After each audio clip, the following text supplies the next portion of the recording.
Okay, quick insert at the top of the pod from Saturday morning in Las Vegas with some coaching news to discuss. This is what we're hearing. As reported, it is believed that Mike Babcock will be the next head coach of the Columbus Blue Jackets once his contract with the Maple Leafs is up at the end of June. I think right from the beginning, Babcock was very high on Columbus's list. I think they met early in their process, and depending on who you talk to, Babcock either wasn't ready to take the job or initially he might have turned down the job. Whatever the case, Columbus went through their process. Babcock, I believe, took a family trip overseas, and either he reconsidered or he thought about it more. One of the reasons I don't think he would have been a fit or wouldn't have wanted a job like the Rangers is I think he wanted something that was a little bit more out of the spotlight. And I'm not knocking Columbus here. I'm not making fun of Columbus here. But the fact is, it's not the same as New York City or Toronto when it comes to media. So I'm not surprised that if he was going to take another NHL coaching job, it was going to be a situation like this one. I think what's going to be interesting here is the reaction. I think some of the players in Columbus were asked about the possibility of it. You know, don't forget, Rick Nash won a gold medal playing a big role with Babcock on the 2010 Canadian Olympic team. So I think we're in a situation where maybe Nash was willing to say, all right, I had a good experience under him. I guess we'll hear more as this continues. It will be interesting to see what the players have to say, particularly any of them who might not have known that Babcock was going to be the hire. I personally believe everybody deserves a chance to show that they've learned from their lessons and learned from their mistakes. And I can't imagine Columbus didn't make this hire without a very, very deep dive into that exact feeling. I definitely got the impression on Saturday morning that some of the players were surprised. So we'll see where this all goes. But as it stands, Babcock is going to be Columbus's coach. New York, I think this is going to be a weekend where they kind of consider who they might offer the job to. I think Elliotte is still in there. I think John Hines is still in there. If anyone else is at the top of that list with those two guys, honestly, I admit I'm not aware of them. Meanwhile, Toronto, I do think we're going to see the Maple Leafs and Keefe potentially talk about an extension. I think there have been some initial meetings, and I wouldn't be surprised if the two sides investigate something like that. All right, with that out there, back to your regularly scheduled podcast. Elliotte, we're at T-Mobile Arena. Welcome to 32 Thoughts, the podcast, presented by the GMC Canyon AT4X. You, me, and Amel sitting around the table here after a full day of doing interviews. You will hear, by the way, on this podcast a little bit later on, Matthew Tkachuk. Would you call him the star of the playoffs, the breakout celebrity of the playoffs, Elliotte Friedman? Well, if you're a Seinfeld fan, you're familiar with the summer of George. Yes. This is the spring of Matthew. So you'll hear from him in a little while here on the podcast. Also, you'll hear from Alex Pietrangelo. And of particular note, he addresses the handshake, Elliotte. I do not want to give any spoilers. Okay. No spoiler alert, because there are no spoilers. Stay tuned. That's coming up a little bit later on. Alex Pietrangelo talks about shaking the hand of Leon Draisaitl. But before we get there, and there's going to be a full slate of news, a lot of things we have to go over and catch up on the last couple of days, whether it's Pittsburgh, whether it's Toronto, whether it's Ottawa. Yes, that continues. Some signings in Philadelphia as well. Jeff, before we get into the news of the week, just wanted to shout out Nicole Buckley from the National Hockey League and her staff. Yes. We've been at media days before. This one was very smooth. Things ran on time.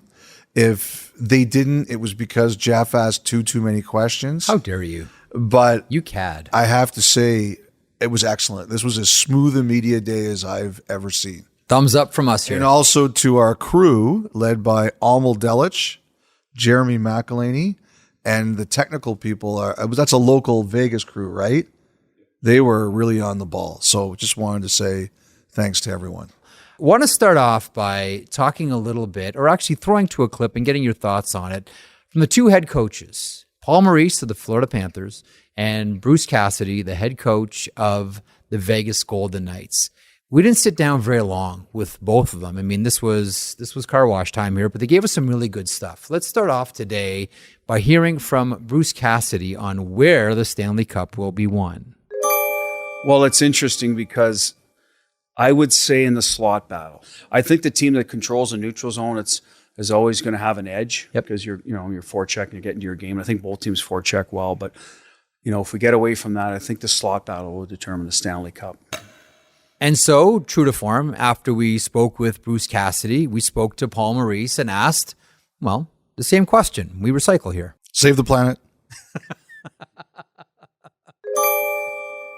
Yeah, I don't want to tell you that because it's critical to us. They have some things. So they have 2 or 3 things that they're very, very good at, elite at. And eventually, he's right. The game always ends up to the net front, right? The percentage of goals that scored from the slot is so much, and the inner slot are just, you're scoring at like 4% outside them. So for sure. So how does it get there, right? Each team is going to try to get the puck in the slot really in different ways. They're going to do everything they can to keep us from getting it the way we do, and we're going to do everything we can to stop them. But theirs is different. So we've seen versions of their game in Toronto and Boston. Not so much Carolina, who got a ton of slot shots on us. Don't get me wrong. But yeah, we will both try to take the strengths away. And as the underdog, we will pay particular attention to it. So that's Paul Maurice having no part of strategic talk in advance of the Stanley Cup. Well, you got to go on these fishing trips, Elliotte. You just got to go. It's kind of funny. We asked Bruce Cassidy, he's one of the best coaches at breaking down things in his media availabilities. Ron McLean is a huge fan of listening to Bruce Cassidy talk. He's very open. And he said when we asked him about it elsewhere in the interview that he just doesn't think there's a lot of secrets. And according to Paul Maurice, Bruce Cassidy is absolutely 100% wrong. I did, though, think that Maurice gave an interesting answer, too, without trying to actually answer the question. He said, yeah, ultimately, that's where the puck goes. Like if you're a defenseman, you learn this really early in your, minor/youth hockey career. If you lose your assignment in your own zone as a defenseman, go to the front of the net because that's where the puck is headed anyhow. Mm-hmm. So it shouldn't surprise anybody that Paul Maurice said, well, yeah, of course, that's where the part of the series is going to be won because that's where the puck goes anyhow. Nonetheless, one of the things that I think we should all look forward to after the game are the coaches' press conferences because we have 2 of the best talkers in Bruce Cassidy, head coach of the Vegas Golden Knights, and Paul Maurice, same, of the Florida Panthers. By the way, you'll be able to hear both full interviews coming up soon with head coach Bruce Cassidy and head coach Paul Maurice at a later date. Don't forget, coming up a little bit later on, you'll hear from Alex Pietrangelo of the Vegas Golden Knights and the spring of Matthew Tkachuk coming up a little bit later on. In the meantime, news on the March Elliottes. I guess we should probably maybe start with a cleanup from the last couple of days because these conversations continue. Kyle Dubas is named the president of hockey operations for the Pittsburgh Penguins. Good afternoon, everybody. On behalf of John Henry, who's here today, and Dave Beeston, it's our pleasure today to introduce you all to Kyle Dubas, the Penguins president of hockey operations. A move that surprised some, a move that a lot of other people looked at and just kind of bobbleheaded and said, yeah, we thought it was heading this direction anyhow. What did you think of it? First of all, I know you, big wrestling fan, Jeff Marek. Dun, dun, dun, dun, dun. You going to go Scott Hall and Kevin Nash on this one? I am. Or you could pick the original 4 Horsemen, the Andersons, Tully Blanchard and Ric Flair. Very nice. 4 Horsemen. Nice. Lovely. So J.J. Dillon was the manager, by the way. I was actually a bit surprised that... You're talking about the timing of the announcement. Because Cahal Kelly of the Globe and Mail, he asked the Maple Leafs about the timing of the Penguins' Brendan tweets. Shanahan specifically. Yes. Yeah. 30 minutes before the Toronto presser. Brendan, about a half hour before we sat down here, your former GM was announced as, excuse me, the president of Pittsburgh. He'll be debuted an hour from now. What do you think of that timing? Well, I think they're like us. I don't think it was intentional timing. I've been in contact with the CEO of Fenway, Sam Kennedy. He and I are very close. We've talked over the last week several times about Kyle. So I think they need to get to work as well. Fully endorsed Kyle. I thought he told Sam that he would be great for their organization, and I'm very happy for him. As far as I know, the Penguins were not asked about it. I don't think it was intentional. What I do think is that the Penguins wanted to break the news themselves. I know I was chasing it. I'm sure I wasn't the only one. I was not far away from getting it confirmed. As a matter of fact, when I did put it out, I have a friend who counts this stuff. He says, "Oh, the Penguins beat you by 52 seconds, you loser." They broke their own news before you were able to break it for them, and you're getting that thrown in your face. That's nice. I like your buddy. Yeah, I like that. This is what friends are for. Like, just to rub your face in it when you feel shame and failure. I like that guy. But I think that's the reason for the timing. I think the Penguins knew they weren't going to be able to keep it quiet. I'll say this, like in a lot of organizations, a hiring like that, you sort of get a note.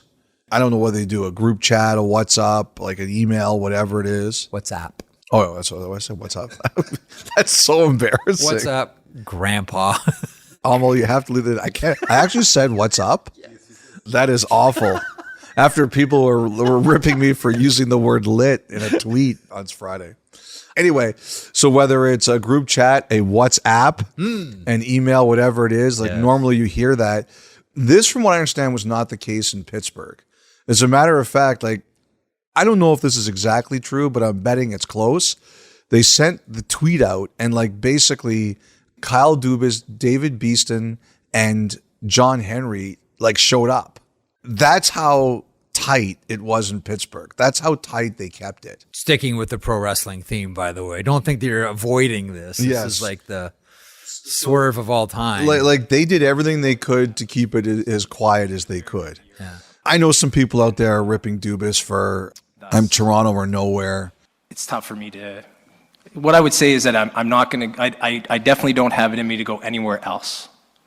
So it'll either be here or it'll be taking time to recalibrate, reflect on the seasons here. But you won't see me next week pop up elsewhere. I can't put them through that after this year. It doesn't bother me.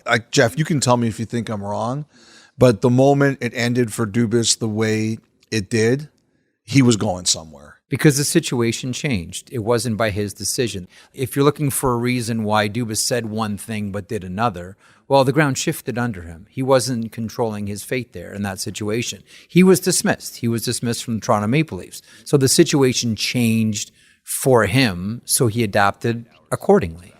I have no problem with it. Kyle, welcome to Pittsburgh. In your final press conference with Toronto, you expressed just how difficult of a season it was on you and your family. Why was this the opportunity? It was, and I mean, maybe I was too honest that day with how I was feeling in that exact moment. But it's in the past.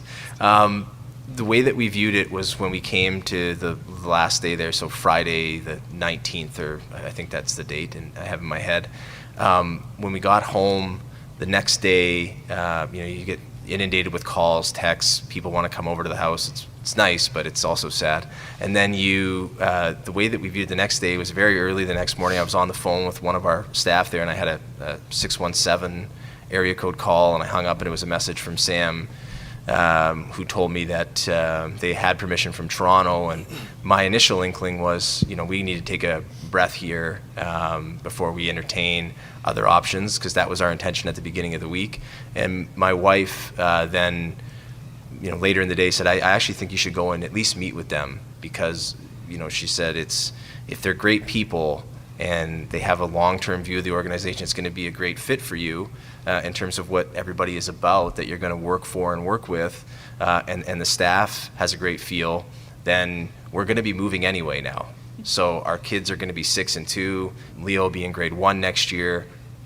Shannon's view was, if we're going to move, we may as well move now before the kids are too entrenched. And so that was the first step. I had a very long meeting with Tom, John, Dave, and Sam at John's home on the Sunday, which was, it was, to say it from my view, it was just a remarkable meeting in terms of hearing the way that they view a sports organization, the way that they want to build things out, the short-term competitiveness, but the long-range capacity to build an organization that can sustain success. And then it was, having time with Sully and Sid to see what kind of people they were, because I can look from afar and think I know them, but getting to know them was important to me as we went through it. And then really the closer came in on Saturday, Sunday with Jen and Jason, with our family coming down, and they really felt extraordinarily comfortable here. And it's not the other part of it is on the family side, all of those boxes were checked in terms of the people that I'd be working for and with. The people in the organization that I had met were incredible, and everybody in the city that we interacted with was incredible.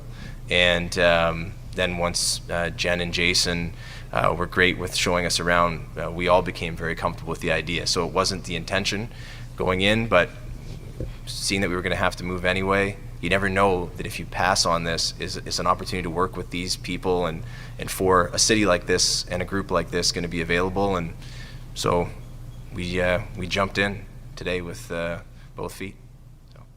One of the things you and I had talked about was that I believe there were teams that reached out to him and said, do you want to come work with us as a consultant? Or, we have situations where we don't have people with a lot of term. Yeah. And maybe you start as a consultant or an advisor and eventually you grow into a bigger role. Like, I think those options were open to him. I know of one team that considered it, but then ultimately didn't ask for permission because they figured he was just going to Pittsburgh. Now, one of the teams I wondered about, for argument's sake, was Seattle.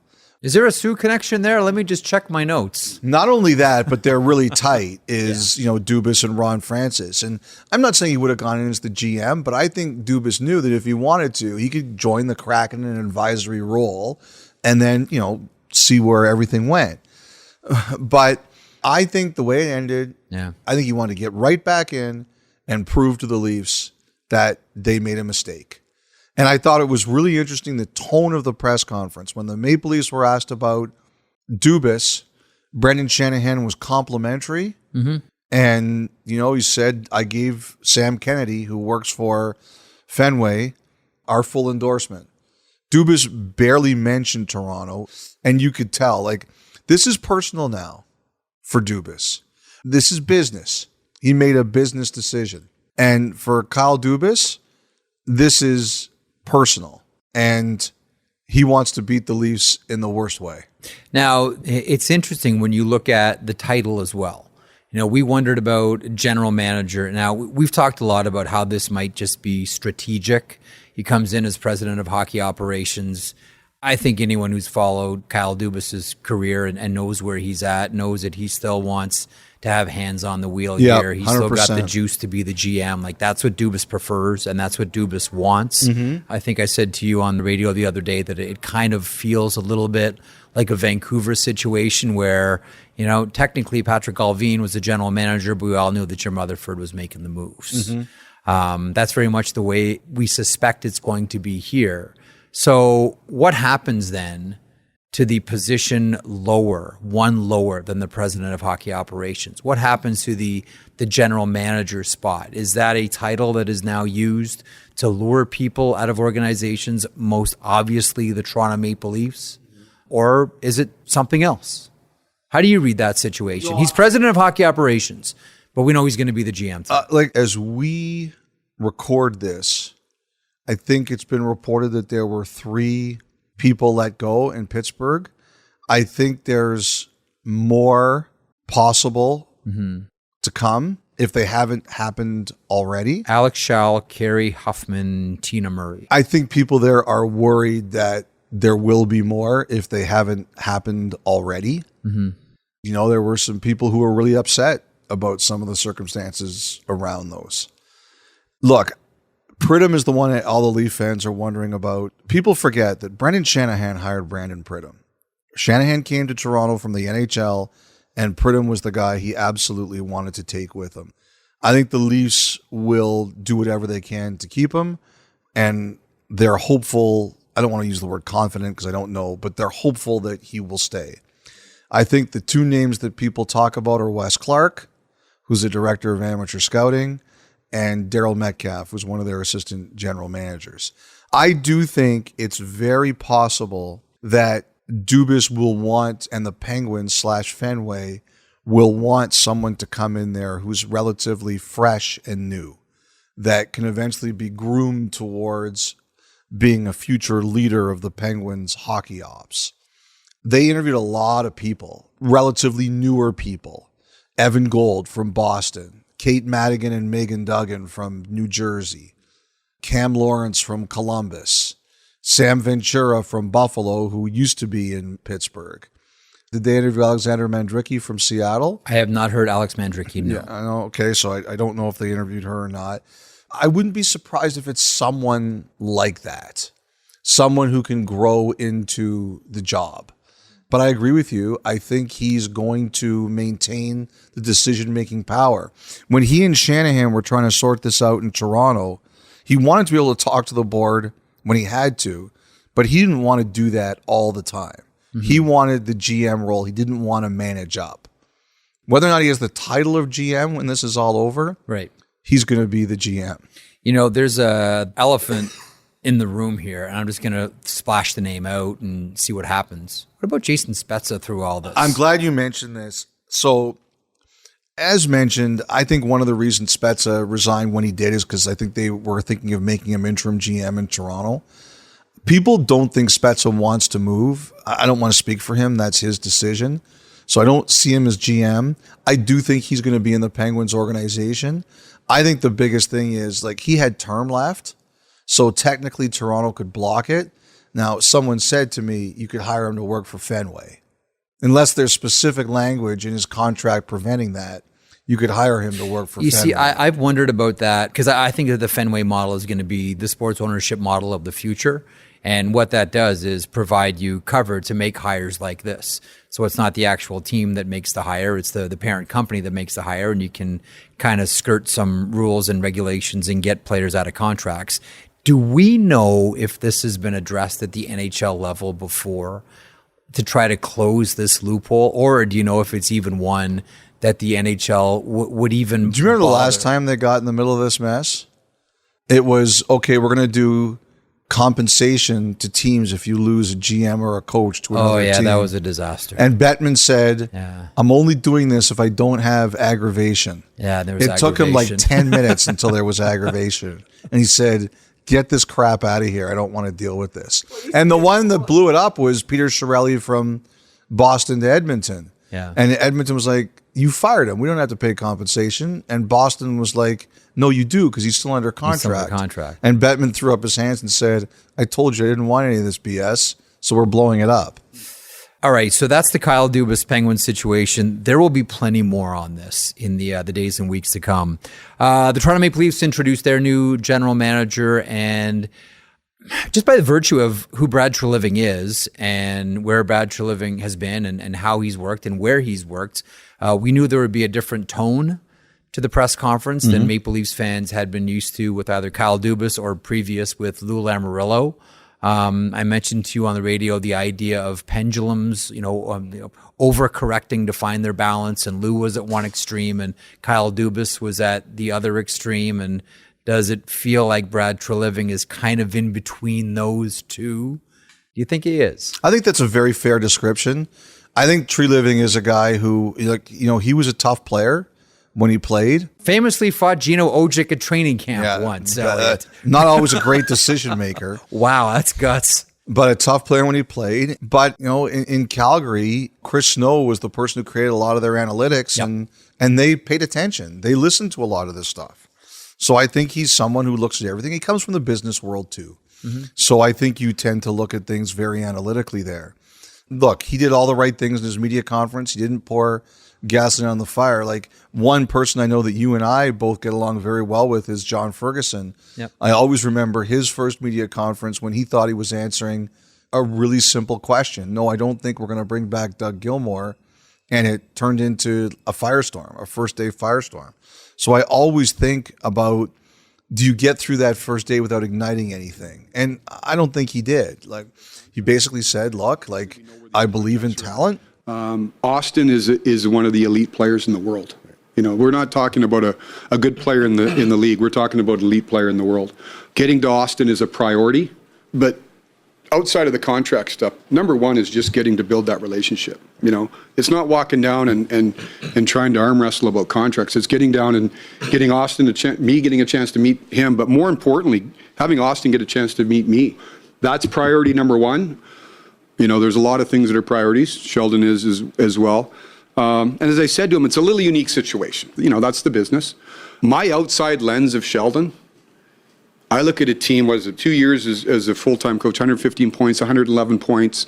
I think he's a really good coach. My view is determining whether a guy's good, bad, or indifferent, you have to work with him. You have to get to know him. So we're going to sit down and we're going to go through it. But we're not married to anything, and we're going to sort out Austin Matthews first and probably Sheldon Keefe second. And I don't think anybody has a big issue with that. He left all the doors open for himself by Yeah. saying everything is on the table. But I really, and he stressed this, Treliving did a couple of different times. He wanted to go, it almost seemed like he wanted to go out of his way to mention how difficult it is to get good players. The good things here is we got really good players, okay? You look at where these players are drafted, right? You just have to pick the number where they're drafted. There's a lot of pain to get good players. So having those players excites me. And like I said, they're world-class players. We're going to review everything. You know, And he talked a lot about all the pain that the Toronto Maple Leafs team had to go through to get those players. Yep. Now, I don't know whether that is, because I always got to look at it through different lenses. You know, I don't know if part of that is strategic. Like, if you are thinking about making a move, why devalue your players at a press conference? Say, oh yeah, bodies are going out the door. And, you know, it would make a lot more sense if you say, yeah, great players are hard to get, and we've got great players here. So I want to go out of my way to mention how great these players are and what we had to go through to get them. So if you're thinking about trying to steal one, guess again. But we are open for business. you know, this idea of the core four and all those types of things, my job is to protect them, right? It's to protect them. And I'm first fiercely protective of my players. But this can't be about the core four. This is about the Toronto Maple Leafs. It's not about 4 players, not about 2, it's not about 1. It's about the 23 guys that we're going to have in this organization. So I understand the spotlight's bigger here. I understand we're so fortunate to have all you people that care greatly about this team because of the fan base we have. But it's about the Leafs. And the success of this team or whatever challenges we have isn't because of 4 guys or 2 guys or 1 guy. It's about the group. And for a manager coming in, I'm pretty lucky to have the talent that those 4 represent, as well as everybody else on this team. But you're not opposed to a big move? We will look at all things. Like, from a strategic point of view, like, listen, Treliving's a smart guy. I'm just trying to figure out, what lens I should look at that press conference through. And I looked at it and I said, that is a very safe, mature, at times funny. Yeah, it's good. It's good to see those guys. Gio, it's good to see him still playing at 75. Not a lot of guys do. And laid back, because that's Brad Treliving's style press conference. That's how I looked at it. Look, I think what this all means, and I wrote about this on Friday, is I think it's going to come down to what Toronto is going to have to sign all these players for. If you look at the contracts of the core 4, none of them took discounts. And I don't want to repeat what I said about Matthews. If you listen to this podcast, you know what I think is going to happen there. I think he's going to sign for a big number and not max term. The thing I think about here, Jeff, is, and this is what someone actually said to me the other day, it's not just signing Matthews.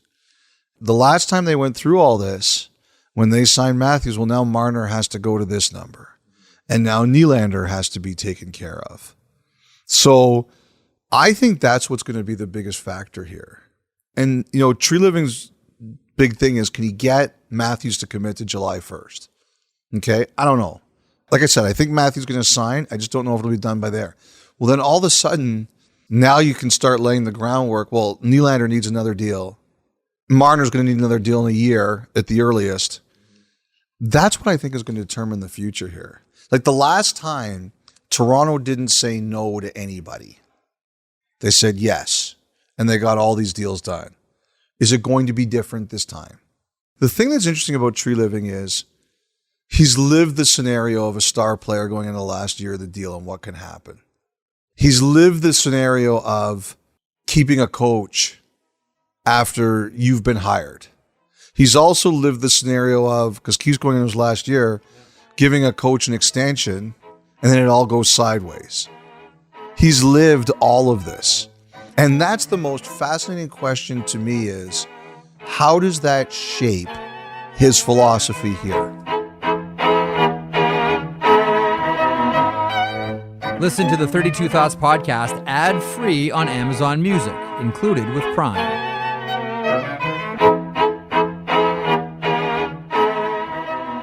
Hello, gang. This is Ryan Schapp calling from beautiful Vancouver, British Columbia. When the podcast first started off in 2017, 2018, I was working a 3 a.m. affiliate shift at a channel that will not be mentioned, and I would be taking a night bus across Metro Vancouver full of drunk people coming out of the bar and reprobates eating whole pizzas. And, I'd go work this shift, and I wasn't the happiest or the most fulfilled in my broadcasting career and in my hockey coverage career. And on those long, miserable, depressing bus rides, the first several episodes of 32 Thoughts is what kept me motivated and optimistic and generally kept me feeling warm and optimistic. Anyway, I also was working for the Canucks in-house video team at the time, and Elliotte was in town covering the Calder Trophy race. We met Barzell and Brock Besser. As I was leaving my post for the night, I encountered Elliotte Friedman, who was about to take the elevator to the 500 level. In that moment, I wanted to take the time to tell him how appreciative I was for your podcast and to keep me motivated in my hockey podcasting career, but I chickened out. So here I am, 5 years later, telling Elliotte, and also Jeff to a lesser extent, how much I appreciate their show, appreciate your show, and all the work Amel does. It is a highlight of my week, and I love to steal news from here verbatim or slightly altered. As always, good job, Elliotte. Good job, Amel. Under the influence of fly shit, I glide like Ovechkin. Discus hoodie, puff hibiscus, balance be the Christmas.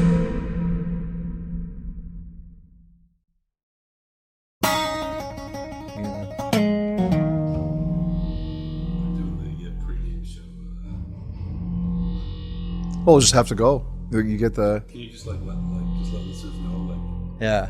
They're just doing the pregame show. Okay.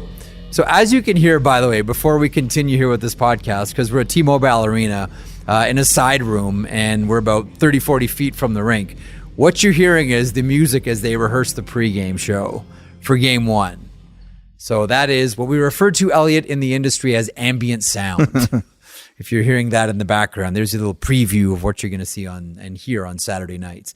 The other Ontario team, and that is the Ottawa Senators. It's the obligatory what's the latest with the Sen sale. I do think the league wanted this to be done. I liked your note, by the way, in your piece about how this could be a good way for the NHL commissioner to be quite chuffed before Game 1. Look, when he does his State of the Union address, he gets asked a lot of tough questions. I'm sure he's going to be asked about Arizona. I'm sure he's going to be asked about the video of Nichushkin that came out, the body cam footage. I'm sure he's going to be asked about a lot of other things that are negative. Yep. That's what we do. We get only so many chances to talk to him that we're going to take those chances. Like I have to tell you, like I had someone in the banking industry who told me the other day that they won't be surprised if that sale gets announced at, say, $1.2 billion. Now, I don't know if that's true. I'm doing Doug McLean. I'm not telling you what I know. I'm telling you what I heard. I'm not saying it's the truth. I'm just saying what I heard. That's right. So that's a win for Bettman. Even $1 billion is a win. That's huge. About 1.2, but I don't know if he's going to get the opportunity to do that. I think they were hoping he would. So Ian Mendes had a report today on Friday that the Kimmels were out. Like, this is the tough thing. And this goes back to, what we were talking about the other day, like the Ottawa people, even if it is a crazy process, they don't want to hear the Toronto idiots making fun of them. Like, I think Ian's tweet, just highlights the issues that we all have with this story. It's like a swirling bowl of spin. I don't know if the Kimmels ever withdrew, but I think there were times they thought they were out. So after Ian talked about that, and I said, I don't believe that to be the case, but I do believe at times they thought they weren't going to win. Somebody called me, and it's someone who's connected to one of these bids, and he said that is kind of part of the frustrating thing, is that there's a lead bidder, and we all think it's Steve Apostolopoulos. And the issue is that what he thinks is happening is other bids are being told, well, if you can get here, you're still in it. And what one guy told me was he thinks one of these groups has said, put that on paper and say, if we get to this number, we get it. And it hasn't happened. So that's part of the frustration. Like, I don't know if that group is the Kimmels. He said he wouldn't tell me, but I understand where Ian was coming from. Even if the substance of it wasn't accurate, I understand where he's coming from, because I think some of these groups at different times, like they thought they were out, only to be pulled back in, like Al Pacino in Godfather 3. There's your obligatory Godfather reference here on the podcast. Yes. Quick note on the Philadelphia Flyers. We talked about the other Pennsylvania team. Yep. And here are the Flyers and Daniel Briere's latest moves. Alan McCauley, Assistant General Manager. Riley Armstrong, Director of Player Development. Nick Schultz, Assistant to the Director of Player Development. 3 new positions. Well, you should talk about Riley. I'm really happy for Riley and the Armstrong family. Well, I mean, we know him through working with Colby. His brother, really good, tough player. He was a coach for a long time into the American Hockey League by way of the ECHL. Has been with Daniel Briere for a number of years, going back to ECHL Maine as well. There was interest from a couple of other teams last season with Riley Armstrong, and he's highly thought of as a coach. And this is a really good spot for him. And I'm happy for him, and I'm happy for the Armstrong family. Director of Player Development. That's a really great one for Riley. Yeah, happy for Riley too. And Colby, like you said, they're a great family, so I'm happy to see them do really well. Look, Philadelphia's new hierarchy is being built. It's coming out, and I think we're all curious to see what this is going to mean for the roster. Elliotte, something you wrote about on Twitter on Thursday. Patrick Kane, hip resurfacing, estimated timeout 4 to 6 months. Still plans on playing a long time. As of July 1st, he's an unrestricted free agent. What are your thoughts on Patrick Kane? Well, first of all, I wanted to apologize to Dr. Sue because I Googled his name and I just saw some spellings that were HSU and it's SU. I remember I used to get fails in school when I got people's names wrong in stories. So I got a fail on that initial tweet. Go to box, feel shame. Look, I think that it really confirms a lot of speculation we had about Kane, which was that he was really bothered by something. I hope he feels great. I hope he comes back. I hope he errs on the side of caution and just takes a little extra rest. But I have no question that he's going to be able to find a team that's going to say, for a year, maybe 2, if you really want him. I have no doubt that he's going to find somebody who wants to do that. You write about Alex Killorn and Tyler Bertuzzi, 2 teams trying to keep 2 players. Yeah, so I think that Boston is starting to try to figure out what it can do to keep Bertuzzi. He did look good in that when you look at how he plays. Yes.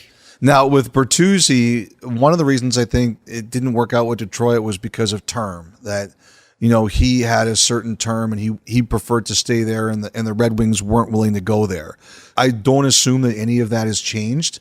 So we'll see what the case is here. But from what I'm hearing, Jeff, the Bruins are, floating some things out there. And it's pretty clear, I think, to other teams what Boston is trying to do. And that is find a way to keep Bertuzzi on the roster. Killorn, I think Tampa made him an offer. I don't know if it was like a Nick Paul 7x3-ish kind of thing.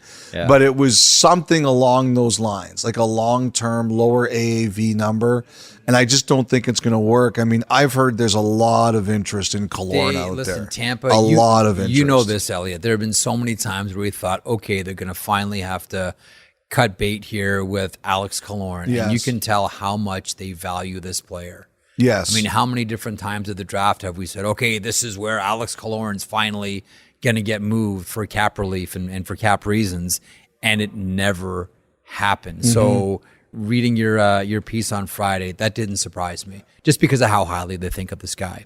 Elliotte, anything else you want to mention before we get to more of the Cup final? You know, one thing I wanted to mention is I think the goalie market is starting to heat up. You know, some of these teams that either need goalies or they've got extra goalies or goalies they don't think they're going to be able to sign. Someone told me you're going to have a little bit of homework to do because it's starting to heat up out there. Do you think this is the summer where goalies get paid?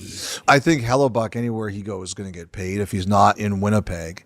But I don't know how many are going to get paid, but I think teams are going to decide, are we sticking with what we've got? Can we keep what we've got?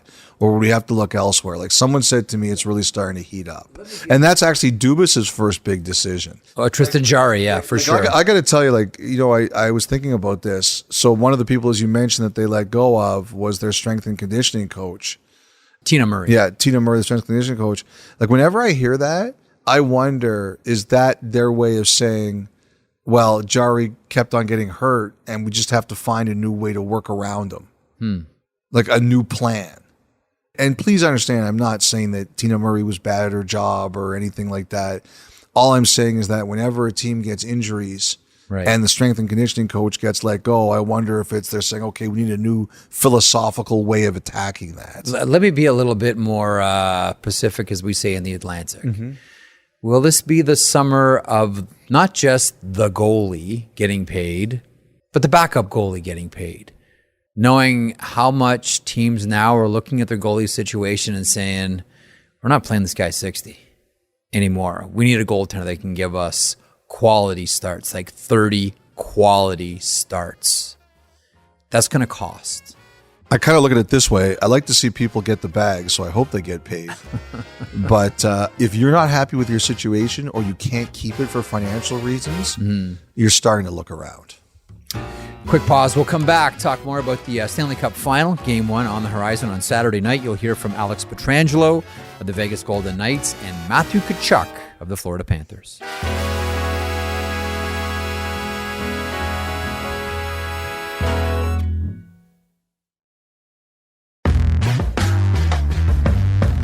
Okay, welcome back to the program. Want to get to a couple of interviews here. Going to air the interview we did, Elliotte, earlier Thursday with Alex Pietrangelo of the Vegas Golden Knights.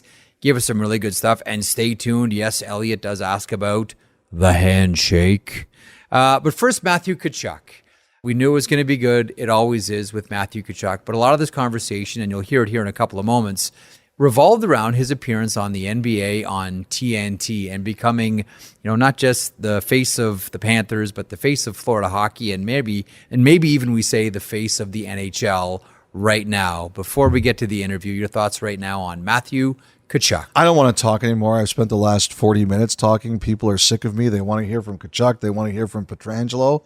But I just want to say that we said in another podcast, he's the right guy at the right time. Yeah. The perfect guy at the perfect time. Matthew Tkachuk on 32 Thoughts, the podcast. Okay, before we talk about hockey, describe being on the set, the NBA on TNT.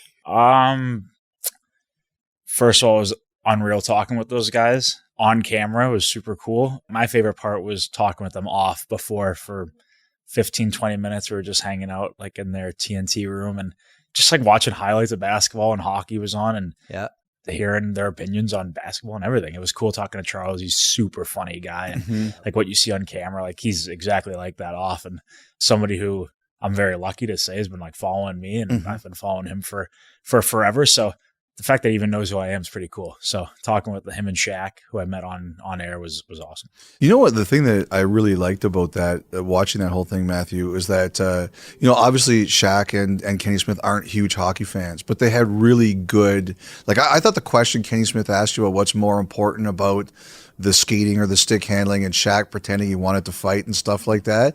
They welcomed you, even though they didn't really know a lot about the game you play, they welcomed you as an equal and they said, you're part of our group. That really stood out to me. I just felt like, even though they probably don't know as much as like, you guys do know about hockey? Like, they wanted to know more. And I think it helps with our team doing so well in that market and having the Heat do well. It's kind of like overlap with the fan bases right now. So like maybe that some hockey fans didn't know much about basketball, and now some of the basketball fans are learning more about hockey. So I think it helps having a team like that do so well. Like if the Heat were doing so well, I probably wouldn't have been on NBA TNT. So it's cool that allowed me to be in that position. And yeah, I thought it was really cool, those guys to like ask those questions and want to learn more about hockey. Like Charles knows a lot. He does. And Ernie knew a lot as well. But for the other two, like for them to ask questions and try to learn more, it was cool for me to talk about my sport too.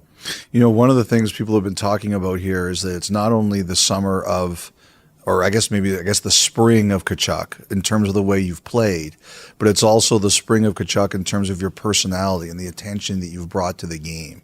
Now, I know there's business here, but the fact that you're being seen as advancing the sport and the eyes on the sport, do you think about that? I don't think about that, but I've realized what's going on around me, and you try to keep a focus on the task, and I've done a really good job of that, and my team has done a really good job of that. But recognizing more people watching, different backgrounds of people watching Florida, South Florida is being talked about hockey first, along with basketball now. Like I'm not saying it's because of me at all. It's because of our team, but it's allowed. I think that the NHL's, with the help of our team, has done a great job marketing the sport now for people that don't know as much about it or didn't. Now they do. And having these two markets in the finals is really helping grow the game. And I'm seeing it firsthand from when I first got to Florida this summer, how it's changed this year with our team doing well and going on this run. It's amazing. Guys on the team can't go to many places without somebody noticing them, which is so cool. And it reminds me of my time in Calgary. Speaking of your time in Calgary, you played on the best line in hockey. With all due respect to other elite lines out there from last season, I mean, you and Lindholm and Johnny Gaudreau were special. Great line. And you come to Florida, and my curiosity is, how long until you felt really comfortable playing with the Panthers? There's obviously going to be an adjustment, different team, different conference, all of it. You had a monster year, but I'm curious, when did it really seem to click for you? Well, I didn't really play many preseason games. I got hurt or a little banged up where I couldn't play more than like the split squad game and one other. And it really helped me playing with Benny to start. And we played with a lot of different people this year, but I would say for, 60, 70 of the games, I was playing with Benny. And that really, really helped me. I just think that having that familiar face, like on and off the ice, really, like I was so lucky to I came here early, but not that early, where I had like the whole summer to hang out with these guys. And I was here probably a month before the season started, or a month before training camp. And it clicked. I swear it clicked like that off ice. And so I knew it wasn't going to take a long time for me to feel comfortable like I did in Calgary on the ice. And don't get me wrong, like I played with unreal players in Calgary and Johnny and Lindy for basically the whole year last year.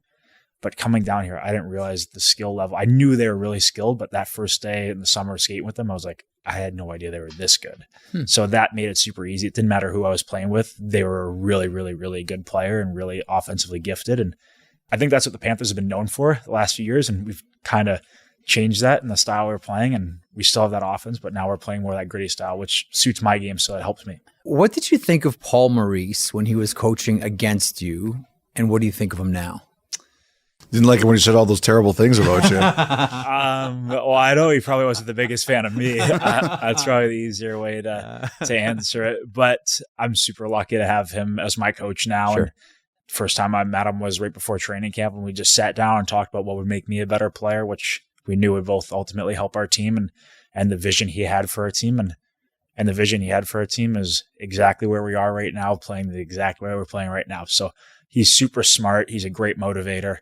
And he's brought out the best in me. Like I know everybody talks about, my last year in Calgary, and, that was probably the peak of what I was going to be. And I can sit here comfortably and say that as an individual, I feel like I'm way above what I was last year in Calgary, just from my game growing and rounding out. And I think Paul is a big part of that. Okay, so let me add a bit more. How'd you get from there to here?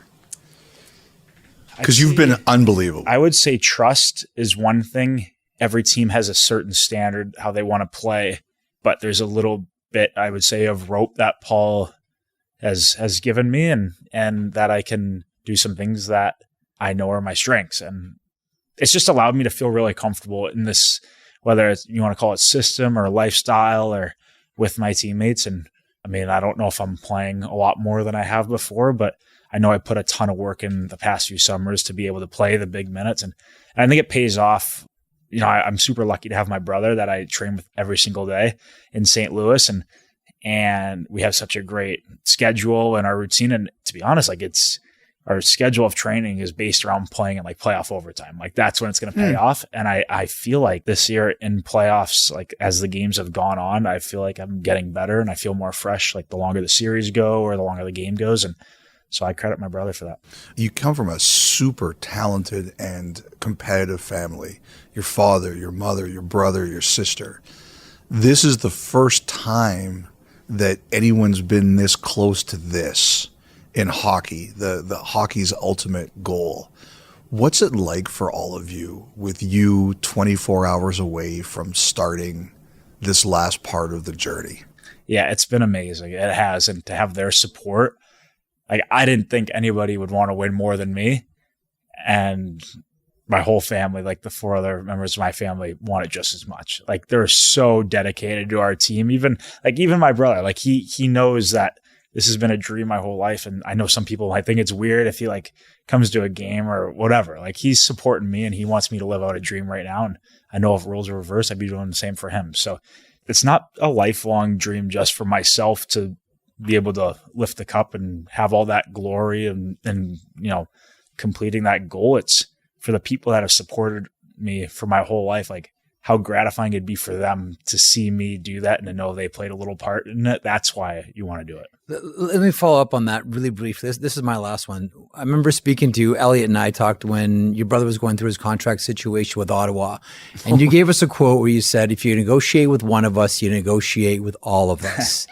If you win the Stanley Cup, do you look at that as a victory for the Tkachuk family? Absolutely. I didn't get here by myself. Like we just talked about my brother.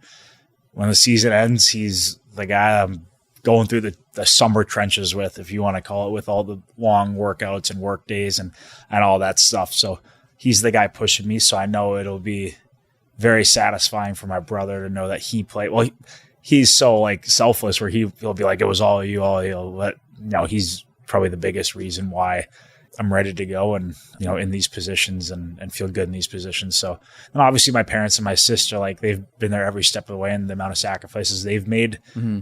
I wanted almost more for them than myself. So same goes to like Panthers fans. Like they've been waiting a long time for this, longer than I've been alive. So it's something you want to deliver for them. And I know what my teammates go through each and every day with, you know, the bumps and bruises they play with and it's not easy getting to this point. Like you have to, get lucky. Mm-hmm. You have to play hard. You have to have some unbelievable performances from everybody. And I've seen it firsthand what guys have gone through. So I want it more for them than myself. We wish you luck. Thanks so much for this, Matthew. Thank you. Great athletes have an understanding of the largeness of an event and are able to understand the moment. I don't think that Matthew Tkachuk is overwhelmed by anything that's happening with him right now. I think quite the opposite. He embraces it, and it seems like he wants more. The bigger the stage, the more Matthew Tkachuk wants to be on it, and I think that's through every single interview that you see with Matthew Tkachuk. That's really coming through. I could say this, if they win the Stanley Cup, I want to see the shot of all the Tkachuks shotgunning beer at center ice with the Stanley Cup, because you know it's coming. Wonder if we're going to see Brady Tkachuk wandering around the stands with tins in his back pocket like we saw at Calgary. You know what? I really like that, though, so Jeff. Is just that, the talk of how it's a win for the family. Like, if I send out a big tweet, we're not celebrating me, Steph, and Max. I'm kind of envious about that. Like, just that you can celebrate that kind of victory together as a family. I love it. We wish him and the Florida Panthers all the best, as we do the Vegas Golden Knights. We wish both teams the best. We just want to watch good hockey after all. Now, we're turning our attention now to someone who's already won the Stanley Cup, and that's Alex Pietrangelo, defenseman for the Vegas Golden Knights. We're going to air the full interview here, and he does comment on the Leon Draisaitl situation later on. Do you have a quick thought on Alex Pietrangelo, who is probably, you've talked about, Norris regret, and then a lot of that conversation revolved around Miro Heiskanen. Mm-hmm. Do we think we have the same thing about Alex Pietrangelo, who very quietly has turned in some great hockey this year? I think he's had a great season. You know what I really think, Jeff? I was re-listening to our Kelly McCrimmon pod earlier this year, where he talked about he had to move mountains to bring in Eichel and bring in Pietrangelo. And he said, because if you want to win in the NHL, you need players like Eichel and you need players like Pietrangelo. Number one center and a number one defenseman. Yeah. And here they are, they're 4 wins away with both of those guys playing massive roles. Massive roles. And so I think about that, about how that's what this guy was brought in to do, and he's 4 wins away from doing it. He's done it before. Can him and the Vegas Golden Knights do it again? Here's Alex Pietrangelo on 32 Thoughts, the podcast. Alex, you've already won the Stanley Cup once. How is this different journey than your journey with St. Louis? Well, I think the biggest thing is, obviously probably the time frame, right? We made the playoffs almost every year in St. Louis, and we finally had an opportunity to get over that hump. Spent a long time with a lot of guys there and got through that together. That's pretty special. My wife's from there too, so that was a pretty cool moment. But I think coming here and obviously a big life change with the kids and the family and coming here, and I really felt like the vision that Kelly, George, and Bill had is kind of what I saw too, and where they want a team to go. And we're 3 years in now. We made it to the conference finals. Then you miss the playoffs, and then all of a sudden you have a chance to do it again. I think this is why I came here. I felt like it gave me a good opportunity to win again. Did you ever talk to Bruce Cassidy about 2019? Did that ever come up? Yeah, it's a little awkward. But we talk about it. Look, Game 7, anything can happen, right? Yeah. So it's just, obviously, I play with David Backes too, and someone that I really look up to. I still do, and that was an even harder thing, right, to go through when you play against your friends. Do you think this year, because you had an exceptional year, someone that I spoke to said when all the Norris Trophy ballots are revealed, you guys are going to be all embarrassed that you guys didn't have Pietrangelo higher. How did you feel about your season and your playoffs? Honestly, I felt like I had a really strong season. I think we had a lot of injuries at one point. A few guys missed a couple months and really had to, play big minutes there for a while. Is it nice to get recognized? Yeah, but the cliche of it only matters what's in the locker room, I could care less what people think. Look, we're going to play on the East Coast at 10 o'clock, and everybody's going to watch our games. Not everybody's going to see night in, night out what guys do. And, that's their opinions. I know what I do. Hopefully can, help a team win. It's no different than Mark Stone, Jack Eichel. I can go, Shea Theodore. I can go on and on about the list of guys, that we have. And the thing that makes us special as a group is we all understand that we got to give a little bit to get a lot. And we got some big-time players in our team that are willing to do that, and here we are. I appreciate when people say that. It's great, but what matters most is what's in that locker room. What do you give? What does Alex Pietrangelo give to get a lot? I'll give you everything I have every single night. Is it going to be perfect? No, it's not going to be. But I think especially as you get older in your career, you're not going to be able to do it forever, so you got to make sure those moments count. And I feel like I've tried to become an even better teammate as I've gotten older and really enjoy the relationships, with my teammates. And I really enjoy helping other guys too, and especially like Whitey and Hager, the guys who are 10 years younger than me. Funny to say that now, but I really enjoy that part of it. And those guys have been such an important part of our group. But if I can answer any questions to them, life or hockey, whatever it is, I'm happy to do those things.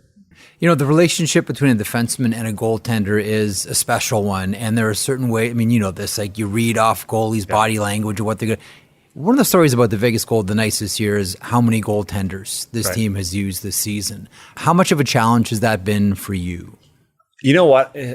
Not as much as you think. I think the way we play, we can put anybody in there, and that's a good thing. I don't mean to say that in a bad way, but if you look at all the goalies that have come in this year, they've all played well.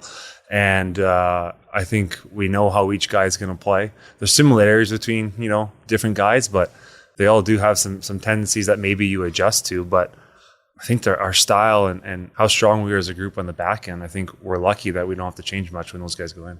You guys are 12-5 in the playoffs. It's tough to win 12 out of 17 in the playoffs. Did you ever think in any series you guys were in trouble? I wouldn't say in trouble. I felt like, we played terrible against Winnipeg in game one. We'll just call it what it is. And then good wake-up call for us. I think, too, when you have so much success in regular season, you can carry that, and sometimes you get a little on your high horse, and it brings you back down to earth. I feel like, obviously, Dallas came back, they win 2, and you're saying, okay, anything can happen, and we put our best game in game 6. But anytime you're playing against, McDavid and Draisaitl, anything can happen, right? I mean, if you look at what they can do, and they can flip that switch and take over a game at any point. So I think they probably played better than us in some games, but I thought, collectively as a group, we did a pretty good job against them, but that was a tough series. I wanted to ask you, the handshake line with Draisaitl, what happened, and is it important for everyone to forgive and forget? Well, it's hard to forgive and forget, right? I mean, it's for sure. Look, did I make a mistake? Yeah, I did. I mean, and I paid for it. I had to sit in that room and watch the game, and go ask Phil Kessel. It was hard to watch with me because I was pacing the room back and forth, but I just wanted to apologize and say that, it wasn't very smart on my end. The game was over and emotions got the best of me. And I think it takes a big person to apologize, right? It's not an easy thing to do, to admit your mistake. And thankfully the guys, did the job for me. Alex, thanks so much for this. Best of luck in the final. Thanks. Before we go to the music. Yes. What's your pick? I like the Vegas Golden Knights. I have Vegas in 7. I got Vegas in 5 or 6. 5? They're good, man. They're really good, Elliotte, and they're deep. Okay. Vegas is good, man. I know they're good, but Vegas 5 is is disrespectful. Good. Oh, okay. That's such disrespect. Vegas in 8, then. Make sure everybody's happy. I like that better. Before we get to the music here, we've had a lot of interesting feedback from the interview we did with Ryan Smith, the owner of the Utah Jazz, the man trying to bring the NHL to Utah. Given the feedback, given the conversations around this interview, and if you haven't heard it, I strongly suggest that you go and listen to it, because this gentleman's probably going to be an owner of the NHL at some point, and he is quite unique and quite different. So we encourage you to go and listen to that pod. What's the feedback that you've gotten after the interview dropped yesterday? Mostly positive. To be honest, Jeff, in some ways, I kind of was like, we didn't do the interview properly in terms of the order. Like, instead of getting into the hockey, we talked about, who he was and his philosophy as a person. Yeah. After a while, I was kind of like, oh, we're going in the wrong direction. But I had people who said, no, I kind of like knowing about the person before I knew about the hockey stuff. People seem to really like it. You know what the biggest negative I got out of it? What's that? Was that people just don't want to see any more expansion.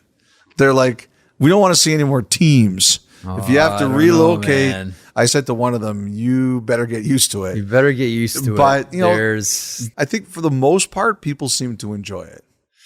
Look, you look at the numbers for the Ottawa Senators and what they're going to get, and you look at the amount of people that want pro sports franchises, and you say to yourself, inventory's low and desire is high. Get used to it. Yeah. Anyway, encourage you to go and have a listen to Ryan Smith on our interview podcast from a couple of days ago. It was nothing to do with me and Elliotte. Ryan Smith was exceptional.